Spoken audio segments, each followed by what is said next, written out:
دیکھا کہ ایک شخص بہت خوبصورت حسین و جمیل گلی سے جا رہا ہے۔ اللہ کے رسول کہتے ہیں، حسرت بھری نگاہوں سے دیکھ کر کہتے ہیں، یا اللہ اتنا حسین و جمیل شخص دنیا میں موجود ہے اور وہ ایمان نہ لائے بیکار ہے۔ کیا ان کی حسرت کیا تھی سرکار دو عالم صلی اللہ علیہ وسلم؟ اتنا خوبصورت حسین و جمیل شخص دنیا میں موجود ہے اور یہ ایمان نہ لائے تو بیکار ہے۔ اللہ کے رسول صلی اللہ علیہ وسلم کی حسرت ہوئی۔ صبح یہ ہوا کہ وہ شخص جو خوبصورت حسین و جمیل مکہ کی گلیوں سے جا رہا تھا، آ کے رسول اکرم صلی اللہ علیہ وسلم کی بارگاہ میں اور کہتا ہے، اے اللہ کے نبی، آپ کوئی کتاب لے کر آئے ہیں، آپ ہمیں وہ پہلے سنائیے، اس کے بعد ہمیں دائرہ اسلام میں مسلمان کر لیجیے۔ آپ جانتے ہیں اس شخص کا نام حضرت دہیہ قلبی ہے۔ جب دہیہ قلبی آئے اور کہتے ہیں، یا رسول اللہ، میں نے وہ گناہ کیا ہے جو گناہ آپ کر رہا ہوں اور آپ ہو سکتا ہے مجھے معاف کر دیں، گناہ میرا بہت سخت ہے، بہت خطرناک گناہ ہے۔ اللہ کے رسول صلی اللہ علیہ وسلم سے کہتے ہیں، یا رسول اللہ، آپ معاف نہیں کر پائیں گے، آپ کا رب معاف نہیں کرے گا مجھے، بہت سخت گناہ کیا ہے ہم نے۔ آپ کیا گناہ کیا؟ گناہ کو بیان کرو۔ دہیہ قلبی کہتے ہیں، یا رسول اللہ، میں نے اپنے بیوی کو بہت زیادہ ستایا ہے، بہت زیادہ مارا ہے، اور اپنے گاؤں کا مکھیا ہونے کے ناطے بہت سارے بچیوں کو زندہ درگور کیا ہے۔ یا رسول اللہ، آپ کا رب ہمیں معاف نہیں کرے گا۔ یا رسول اللہ، آپ ہمیں معاف نہیں کریں گے۔ اتنے میں جبریل امین آتے ہیں اور کہتے ہیں، اے اللہ کے رسول، فرما دیجئے اللہ نے دہیہ قلبی کو معاف کر دیا۔ کیا کہا؟ فرما دیجئے اللہ نے دہیہ قلبی کو معاف کر دیا۔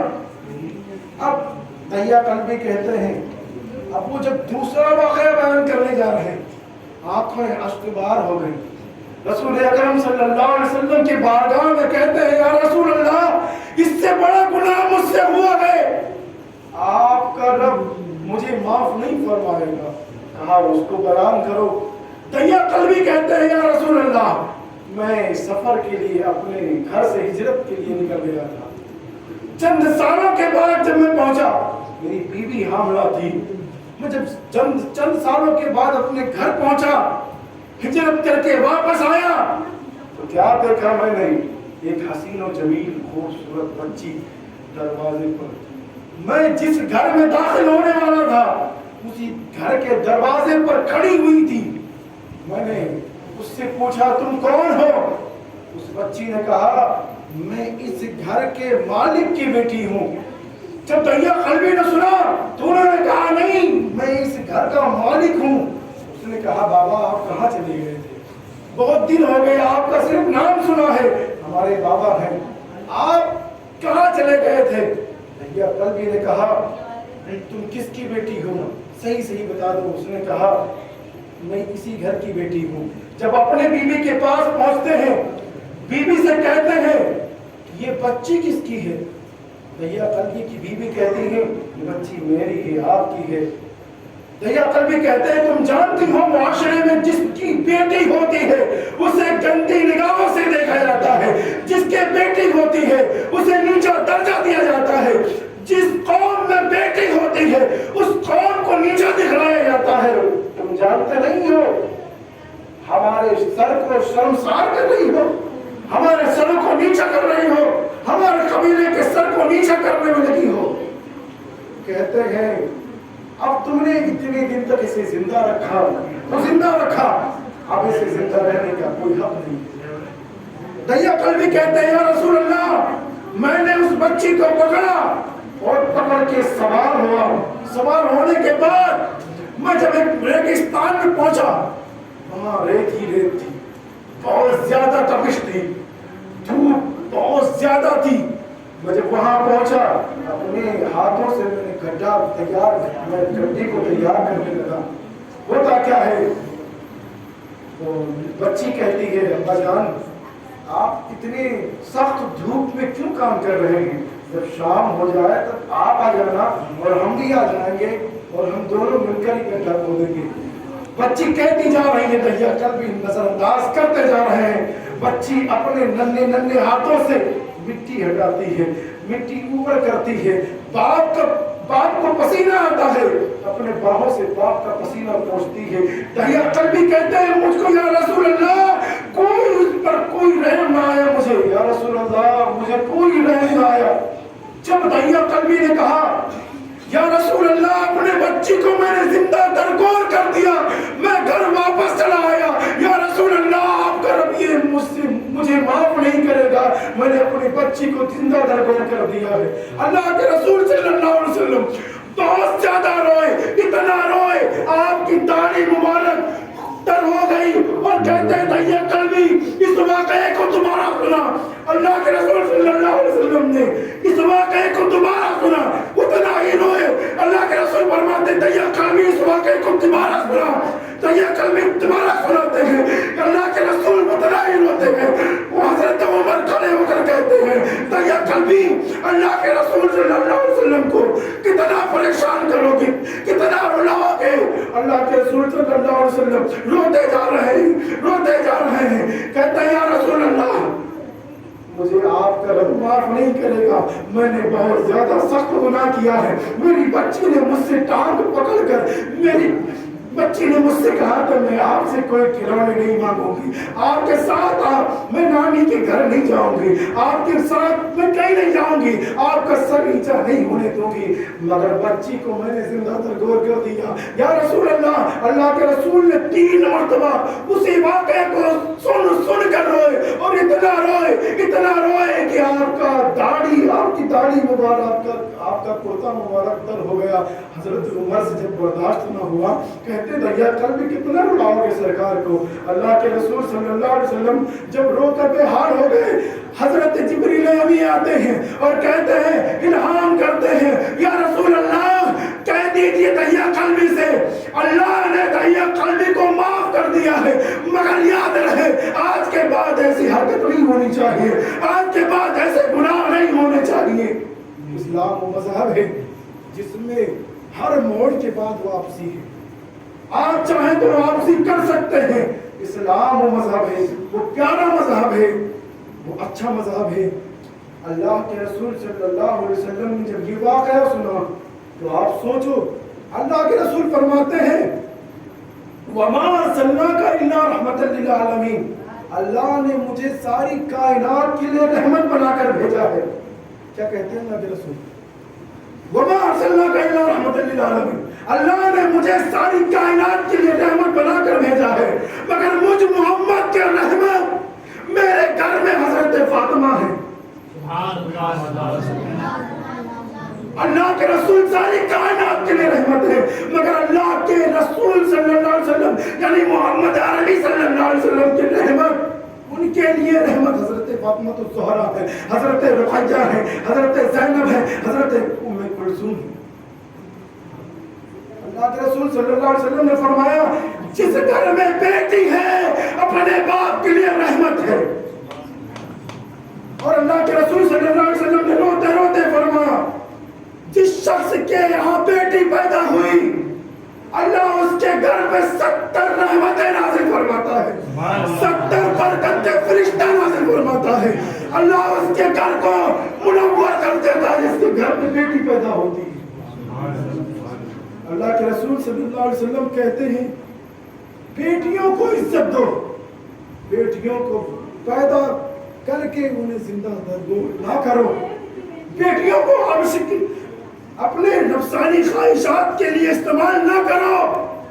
عرب کے معاملے میں بہت زیادہ مشہور ہے ایک چیز، جانتے ہیں عرب میں ایک چیز بہت زیادہ خاص تھی، اور خاص کیا چیز تھی؟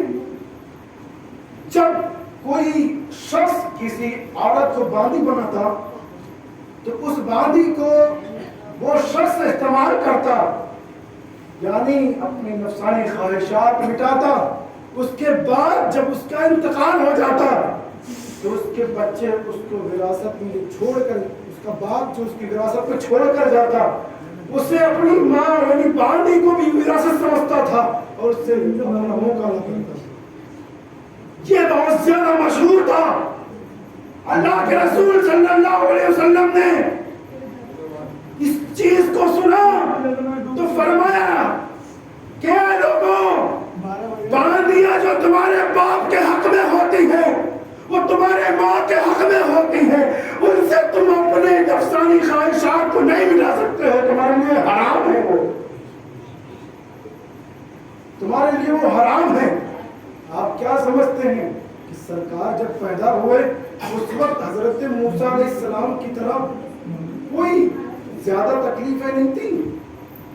آپ جب پیدا ہوئے تو ماحول اتنا بگڑ چکا تھا. آپ جانتے ہیں اللہ رب العزت نے ہر نبی کو پیدا فرمایا، مگر ہر نبی کے بعد ایک نبی کو پیدا فرمایا. کسی دور میں 3 4 نبی ایک زمانے میں ہوئے ہیں، کسی دور میں 2 نبی ہوئے ہیں، کسی دور میں ایک کے بعد دوسرے نبی ہوئے ہیں. مگر جب رسول اکرم صلی اللہ علیہ وسلم کو پیدا فرمایا، حضرت عیسیٰ علیہ السلام اور نبی اکرم صلی اللہ علیہ وسلم کے زمانے میں 500 برس کا کتنا 570 برس کا وقفہ گزرا، جس میں اتنا جہالت بڑھ گیا، جس میں اتنا ظلم اور زیادتی بڑھ گئی کہ لوگ ایک دوسرے کو جانور سمجھتے تھے، اپنے آپ کو برتر سمجھتے تھے، لوگ دوسرے کو حقیر سمجھتے تھے، اپنے آپ میں تکبر کرتے تھے. جانتے ہیں اس وقت میرے سرکار پیدا ہوئے ہیں جب عورتوں کو منحوس سمجھا جاتا تھا، عورتوں کو پیر کی جوتی، پیر کے نالین سمجھے جاتے تھے. اس وقت پیدا ہوئے ہیں جب بھائیوں کا حق بھائی مار رہا تھا اور اسے حرام سمجھتا تھا. اس وقت پیدا ہوئے ہیں جب تمام لوگ ایک دوسرے کا حق مارنے میں لگے تھے، ایک دوسرے کو نیچا دکھانے میں لگے تھے، ایک دوسرے کو اپنے آپ سے حقیر بتانے میں لگے تھے، ایک دوسرے قبیلے کو مٹانے میں لگے تھے، اپنی بچیوں کو زندہ درگور کرنے میں لگے تھے. جو غریب تھے، فقیر تھے، ان کو تباہ و برباد کرنے میں لگے تھے. اس وقت اللہ کے رسول پیدا ہوئے جب ساری ضمانت میں جاہلیت کا دور تھا. آپ جانتے ہیں اللہ کے رسول صلی اللہ علیہ وسلم کو جو اللہ نے پیدا فرمایا، اس وقت پیدا فرمایا. حضرت دیا کلبی کہتے ہیں یا رسول اللہ، میری بچی کو میں نے جب دفن کیا تھا اس وقت میرے بچی کے لب پر ایک الفاظ تھے، یا رسول اللہ وہ الفاظ یہ تھے، یا اللہ اگر تو نے آخری پیغمبر کو بنایا ہے تو بیچ دے ہم جیسے بچیوں کی حفاظت کے لیے، بیچ دے ورنہ ایسی بچیاں زندہ درگور ہوتی رہے گی. اے اللہ اگر تو نے خاتم النبیین کو پیدا فرمایا ہے تو بیچ دے بیواؤں کو ان کا حق دلانے کے لیے. اے اللہ اگر تو نے خاتم النبیین کو بنایا ہے تو بیچ دے ان غریب مظلوم کو بچانے کے لیے جن کو آپ بھیڑ بکری سمجھ کر قتل کیا جا رہا ہے. ان تمام مظلوموں کی دعاؤں کا ایک مجموعہ سرکار ہے. سرکار دنیا میں تشریف لائے. آپ جانتے ہیں سب سے بڑی بات ایک چیز آپ کو بتاتا ہوں. حضرت نوح علیہ السلام 900 برس تک پوری زندگی آپ نے اسلام کی تبلیغ کی، مگر میرے سرکار نے صرف 40 سال اپنے کردار کو دکھایا. 40 سال کے بعد جب کردار کو دکھانے کے بعد اعلان نبوت کیا تو ایسے لوگ جمگھٹ میں اسلام قبول کر رہے تھے جیسے کہ اپنے مذہب کو بدلنا کوئی مذاق سمجھتے تھے. آپ جانتے ہیں آپ سے اگر کوئی کہے کہ آپ کرسچن میں آ جائیے تو کیا آپ چلے جائیں گے؟ آپ کی گردن پہ کوئی تلوار رکھ کر کہہ دے آپ کرسچن بن جائیں گے؟ نہیں بنیں گے. تو بتاؤ ان کے لیے بھی ایسا ہی تھا. وہ جاہل ضرور تھے مگر اپنے باپ دادا کو فالو کرتے تھے، مگر حقیقت جب حق میں نظر آتی ہے تو لوگ اپنے راستوں کو بدل دیا کرتے ہیں. محمد عربی صلی اللہ علیہ وسلم کو دیکھ کر ان کو ایسا لگا نہیں آخری نبی خاتم النبیین تشریف لے آئے ہیں, ان پر ایمان لیا. سب سے بڑی بات کیا ہے کرتے ہیں آپ, اللہ کے نبی صلی اللہ علیہ وسلم نے تمام لوگوں کو ان کا حق دلایا.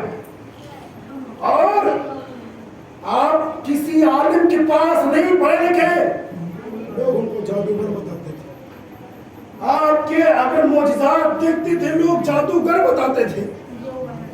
اللہ کے رسول صلی اللہ علیہ وسلم نے کسی عالم کے پاس نہیں پڑھا, مگر اتنی فصیح و بلیغ عربی بولتے تھے کہ تمام بڑے بڑے عمرہ عالم جو فصاحت و بلاغت میں عرب میں مشہور تھے اپنی زبان پہ ناز کرتے تھے, اپنے آپ کو عربی کا پانی سمجھتے تھے. جب سرکار نے ان کے سامنے عربی بولی ہے انہوں نے گھٹنے ٹیک دیے. کوئی انسان بغیر پڑھا لکھا اگر وہ ڈگری کی بات کرے تو انسان سے بے وقوف سمجھتا ہے. مگر سرکار عالم صلی اللہ علیہ وسلم نے جب لوگوں کے سامنے اپنے علم کو ظاہر کیا تو لوگوں نے کہا یہ جادوگر ہے, یہ جادوگر ہے. کچھ لوگوں کو حقیقت نظر آئی اور وہ ایمان لے آئے. میں دوسرے رخ کی طرف چلتا ہوں. آپ نے سن لیا اور میں آپ کو تھوڑا سا نبی کریم صلی اللہ علیہ وسلم کی پیدائش کے اوپر بتا دوں, اس کے بعد دوسرے رخ کی طرف چلتے ہیں. اللہ کے رسول صلی اللہ علیہ وسلم جب دنیا میں تشریف لے آئے تھے اس وقت تو آپ جانتے ہیں جس عورت کا شوہر مر جاتا تھا اس عورت کو منحوس سمجھتے تھے. اس عورت کو منحوس سمجھتے تھے لوگ. حضرت عبداللہ کا انتقال کب ہوا تھا؟ جب آپ مادر شکم میں تھے. جب عبداللہ کا سایہ محمد عربی صلی اللہ علیہ وسلم پر سے اٹھ گیا, یعنی حضرت عبداللہ جب انتقال کر گئے تو آپ کا کوئی حامی و ناصر نہیں تھا سوائے اللہ. جب دنیا میں تشریف لانے کا وقت تھا حضرت آمنہ رضی اللہ تعالیٰ عنہا سے ان کی ساس جن کا نام فاطمہ تھا وہ کہتی ہے کہ بہو اے دلہن تمہارے بارے میں بہت ساری شکایتیں باہر سے آ رہی ہیں. کہا کہ میں نے کچھ نہیں کیا. واقعی میں مدینہ میں سب سے سیدھی اگر عورت کوئی تھی, سب سے شریف اور سب سے عمدہ بہترین بات کرنے والا, سب سے اچھے الفاظوں میں اگر کوئی عزت دینے والا تھا تو حضرت آمنہ رضی اللہ عنہا پورے مکہ شریف میں تھی, ساری تمام عورتوں میں. تو حضرت آمنہ سے ان کی ساس کہتی ہے جن کا نام فاطمہ تھا, سرکار کی دادی کہتی ہے کہ بیٹی تمہاری شکایتیں بہت زیادہ آ رہی ہیں باہر سے. کہا امی جان میں نے کوئی ایسا شکایت کا کام نہیں کیا ہے. کہتی نہیں, تم بہت ہی زیادہ اپنے آپ کو سجدی سمجھتی ہو, جبکہ تمہارے شوہر کا انتقال ہو چکا ہے. تم جانتی ہو جس کے شوہر کا انتقال ہو جاتا ہے لوگ اسے منحوس سمجھتے ہیں, لیکن تم سردار کی یہاں کی بہو, اس وجہ سے تمہیں ابھی تک کوئی ذلت و رسوائی نہیں اٹھانی پڑی. کیا کہا؟ تم سردار کے گھرانے سے ہو, اسی وجہ سے تم کو کوئی ذلت و رسوائی نہیں اٹھانی پڑی, ورنہ عام عورتوں کی طرح تم کو بھی ذلت و رسوائی اٹھانی پڑتی. حضرت آمنہ سے کہتی ہے فاطمہ کہ اے بہو, اے بیٹی, تم باہر اتنی ایسا کیوں لگا کر جاتی ہو کہ لوگ مجھ سے کہتے ہیں اس کے شوہر کا انتقال ہو گیا ہے, یہ سر صبر کر آتی ہے, اسے کوئی تکلیف ہی نہیں ہے کہ عبداللہ کا انتقال ہو گیا ہے, اسے کوئی سوچ ہی نہیں ہے, اسے کوئی فکر ہی نہیں ہے کہ اس کے شوہر کا انتقال ہو گیا ہے. یہ جس ڈور سے پانی نکالتی ہے اس ڈور سے خوشبو آتی ہے, جس مٹکے میں ہاتھ لگا دیتی ہے اس مٹکے سے خوشبو آتی ہے, جس گلی سے چلی آتی ہے اس گلی سے خوشبو آتی ہے, اور جس چیز سے اس کی جسم کے کپڑے مس ہو جاتے ہیں اس چیز سے خوشبو آتی ہے. اے آمنہ